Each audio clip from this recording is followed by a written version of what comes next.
कृषि मंत्री माणिकराव कोकाटे ने आज अपने कोल्हापुर दौरे के दौरान कृषि विभाग से संबंधित विभिन्न बैठकें ली। इस मौके पर किसानों ने अपनी समस्याएं कृषि मंत्री के सामने रखी। इसके बाद मीडिया से बात करते हुए कोकाटे ने अपनी प्रतिक्रिया दी। साथ ही उन्होंने किसानों के बारे में गलत बयान देने के आरोप पर भी अपनी सफाई दी।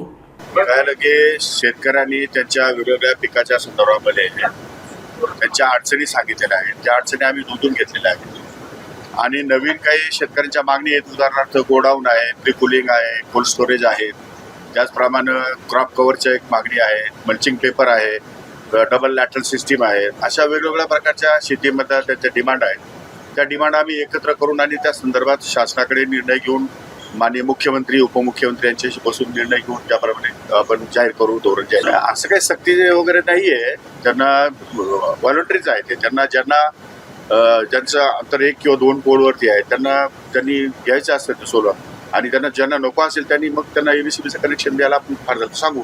एमएससीबीचं जिथं एमएससीबीचं ऑलरेडी कनेक्शन आहे त्या ठिकाणी सोलर सिस्टीम सुरतच्या काळात देणार नाही। सुरतच्या काळामध्ये ज्या ठिकाणी रिमोट प्लेसवर आहे जिथं कनेक्शनच गेलेलं नाही एमएससीबीचं, अशा लोकांना सर्वसाधारणपणे प्रायोरिटी दिली गेली आहे। त्यामुळे पुढे भविष्यात जसे अडचण निर्माण होतील तसं त्यात सुधारणा होईल।